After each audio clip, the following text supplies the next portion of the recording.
साथियों, आज ये क्षेत्र इलेक्ट्रिक लोकोमोटिव दे रहा है। वो दिन दूर नहीं जब बिहार में इलेक्ट्रिक गाड़ियां बनेगी, मोबाइल फोन बनेंगे। मैं आपको विश्वास दिलाता हूं, बिहार मेक इन इंडिया का बहुत बड़ा केंद्र बनकर ही रहेगा। साथियों, कांग्रेस और आरजेडी के जो नामदार है, ये लोग जमीन से भी कटे हुए हैं। ये लोग भांति भांति के सपने भले देखते हो। अब कांग्रेस के नामदार बिहार को लोगों को बता रहे हैं कि जब दिल्ली में उनकी सरकार बनेगी, अब देखिए ये देश उनको अब निकाल के रहने वाला है। तब बिहार में नालंदा जैसी यूनिवर्सिटी बनेगी। अब इनको कुछ पता ही नहीं देश कहां चल रहा है। ऐसी यूनिवर्सिटी वो कहते हैं जिसमें विदेशी छात्र पढ़ने आएंगे। साथियों, झूठ बोलने की इनकी आदत बहुत पुरानी है। जब केंद्र में कांग्रेस और आरजेडी की सरकार 10 साल तक थी, ये लोग तब भी यही कहते थे कि नालंदा में विश्वविद्यालय बनाएंगे। केंद्र में 10 साल तक इन लोगों की सरकार रही, लेकिन उन्होंने कोई काम आगे नहीं बढ़ाया। ये लोग यूनिवर्सिटी के नाम पर सिर्फ 20 करोड़ रुपए देकर भूल गए। अरे 20 करोड़ रुपए तो गांव में स्कूल नहीं बन पाती है। साथियों, साल 2014 में जब आपने मुझे सेवा करने का अवसर दिया, हमारी सरकार आई, तो हमने नालंदा की गौरव स्थापना का अभियान शुरू किया। पूरे मन से, पूरे परिश्रम से हमने 10 साल में यूनिवर्सिटी को 2000 करोड़ से ज्यादा का बजट दिया। कितना? आंकड़ा याद रहेगा आपको? कितना? 2000 करोड़ रुपया। कितना? जरा पूरी ताकत से बताइए, हाथ रहना चाहिए। कितना? कितना? और उन्होंने कितना दिया था? 20 करोड़। 20 करोड़। कितना दिया था? कितना दिया था? हमने कितना दिया? हमने कितना दिया? अब देखिए, 2000 करोड़ रुपया लगाया। आज हमने नालंदा विश्वविद्यालय का शानदार कैंपस बनाया। और आज मैं गर्व से कहना चाहता हूं, आज नालंदा यूनिवर्सिटी में 21 से ज्यादा देशों के विद्यार्थी वहां पढ़ रहे हैं। जिन लोगों ने बिहार में स्कूल, कॉलेज, यूनिवर्सिटी के कैंपसों में ताले लगा दिए थे, जिनके राज्य में ग्रेजुएशन करने में ही 5 साल 7 लग जाते थे, कुछ लोगों को तो 10-10 साल लग जाते थे, वो आज बिहार के लोगों को शिक्षा पर ज्ञान दे रहे हैं। जिस सहरसा में आदि शंकराचार्य जी और मंडन मिश्र जी का महान शास्त्र हुआ था, वहां से मैं युवाओं को विश्वास दिलाता हूं कि बिहार में शिक्षा का वही गौरव फिर से लौटेगा। साथियों, कांग्रेस हो या आरजेडी, इनको सिर्फ घुसपैठियों से लगाव है। ये लोग घुसपैठियों को बचाने के लिए राजनीतिक यात्राएं करते हैं। ये लोग दुनिया भर में घूमने फिरने जाते हैं। अब मुझे बताइए भैया, क्या बिहार का भविष्य आप तय करेंगे कि घुसपैठिया तय करेगा? आप करेंगे कि नहीं करेंगे? क्या घुसपैठियों को करने देंगे? क्या घुसपैठिया आपकी जिंदगी को बनाएगा? क्या एक घुसपैठिए आपकी संपत्ति पर कब्जा कर रहे हैं, आपके संसाधनों पर अपना हक जमा रहे हैं। कहीं मजदूरी का काम हो, 200 रुपया मजदूरी हो, लेकिन एक घुसपैठिए 100 रुपये में काम करने के लिए तैयार हो जाते हैं, तो फिर यहां के नौजवान को काम कौन देगा भाई? और इसलिए बिहार को बचाना है घुसपैठियों से। घुसपैठियों को निकालना चाहिए कि नहीं निकालना चाहिए? जरा पूरी ताकत से बताइए, घुसपैठिए जाने चाहिए कि नहीं जाने चाहिए? घुसपैठियों को हटाना चाहिए कि नहीं हटाना चाहिए? ये घुसपैठियों को हटाने के लिए हम काम कर रहे हैं। साथियों, ये आरजेडी कांग्रेस वाले दुनिया भर में जाते हैं, पता नहीं कहां कहां जाते हैं। हम तो सोशल मीडिया में पढ़ते हैं तो शर्म आ जाती है कभी।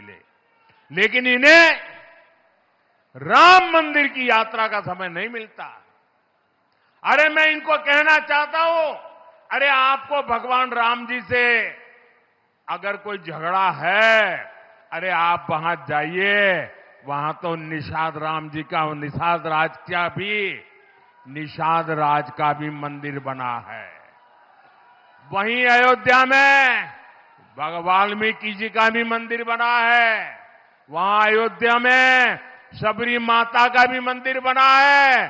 अरे राम जी से आपको तकलीफ हो, अरे कम से कम निषाद राज के चरणों में तो सर झुका के आ जाओ। उसमें तुम्हें क्या शर्म आ रही है? वाल्मीकि जी के माथा टेक करके आ जाओ। अरे शबरी माता के चरणों में जाकर के आ जाओ। नहीं जाएंगे, दुनिया भर में जाएंगे। साथियों, कांग्रेस का शाही परिवार, आरजेडी का शाही परिवार दुनिया भर के त्योहार मनाते हैं और विदेशी त्योहार मनाने में उनको मजा आती है। लेकिन बात जब छठ महापर्व की आती है तो ये लोग क्या कहते हैं? छठ महापर्व हमारे लिए कितना बड़ा गर्व का, अभिमान का अवसर है। ये कहते हैं ये छठ वाले तो ये सब ड्रामा कर रहे। ड्रामा? क्या कह रहे हो तुम? साथियों, कांग्रेस ने छठ महापर्व को जिस प्रकार ड्रामा बताया, उसके पीछे भी एक बहुत गहरा राज है। दरअसल कांग्रेस नहीं चाहती थी कि आरजेडी का नेता मुख्यमंत्री पद का उम्मीदवार बने। पिछले कई महीनों से वो ऐसा माहौल बना रहे थे, लेकिन आरजेडी ने कांग्रेस की कनपट्टी पर कट्टा रखकर मुख्यमंत्री की उम्मीदवारी का वो प्रचार का वो जो हथियार था ना, वो भी चोरी कर लिया। इससे कांग्रेस के लोग बहुत गुस्से में हैं। कांग्रेस की लुटिया तो बिहार में सालों से पहले ही डूब चुकी थी। उनके पास खोने के लिए कुछ नहीं था। अब कांग्रेस के नेताओं ने आरजेडी की लुटिया डुबाने की सुपारी ले ली है। और इनका एक नेता तो बड़े बुद्धिमान होने के नाते दावा करते हुए बयान दे रहा है। वो कहता है अब कांग्रेस को खुद के पैरों पर आगे बढ़ना चाहिए, बाकियों की मदद करना बंद। पब्लिकली कहता है, बाकियों की मदद करने में टाइम खराब मत करो, कहता है खुद आगे बढ़ो। इसका मतलब पक्का है, कांग्रेस वाले इस बार आरजेडी की सफाई करने में लगे हैं। साफ करके रहेंगे, देख लेना आप। साथियों, अपने स्वार्थ के लिए बिहार की, भारत की विरासत का अपमान करने वाले हमारे तीर्थों का विकास नहीं कर सकते। एनडीए सरकार बिहार को धरोहर आधारित पर्यटन का बहुत बड़ा केंद्र बना रही। वो दिन दूर नहीं जब पुनौरा धाम में माता जानकी का भव्य मंदिर बनकर तैयार होगा। यहां सहरसा में भी आस्था के हमारे अनेक स्थल है। यहां संत कारू खिरहरी जी ने अपनी शिव भक्ति और गाय के प्रति समर्पण के कारण दिव्यता प्राप्त की थी। ये मानवीय मूल्य देश के कोने कोने तक पहुंचे, इसके लिए एनडीए सरकार हर प्रयास कर रही है। साथियों, अब मतदान की तारीख आ ही गई है। मैं दूसरे राज्यों से यहां अपने गांव में दिवाली और छठ पर्व मनाने जो साथी आए हैं, उनको मैं खास कहना चाहता हूं, आप आए ही हैं और अगर आपका वोट आपका यहां पर है तो वोट दिए बिना वापस मत जाना। यहां वोट देकर के ही जाना और हो सके तो सरकार के शपथ समारोह में आकर के ही जाना। आपका वोट विकसित बिहार बनाएगा। याद रखिए, पहले मतदान फिर जलपान, पहले मतदान फिर। एक बार फिर आज इतनी बड़ी संख्या में यहां आने के लिए, हमारे इन सभी उम्मीदवारों को आशीर्वाद देने के लिए मैं जरा हमारे इस चुनाव के उम्मीदवारों को कहूंगा, आगे आ जाइए आप लोग, आगे वहां खड़े हो जाइए। हाँ, वहां खड़े हो जाइए सब लोग।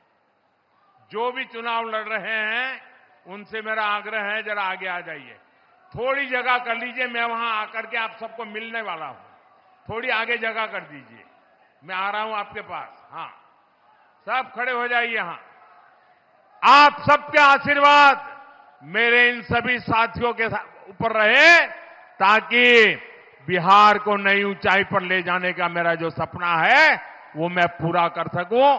मेरे साथ बोलिए, भारत माता की, भारत माता की, भारत माता की। बहुत बहुत धन्यवाद।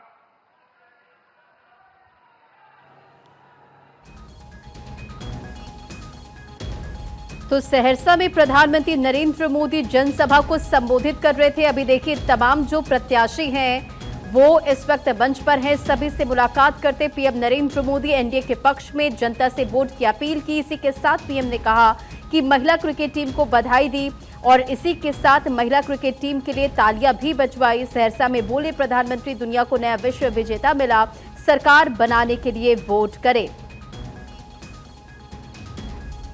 ये जंगल राज वाले हैं, उनको ऐसी हार देनी है कि वो कभी बिहार का बुरा सोच भी ना पाए।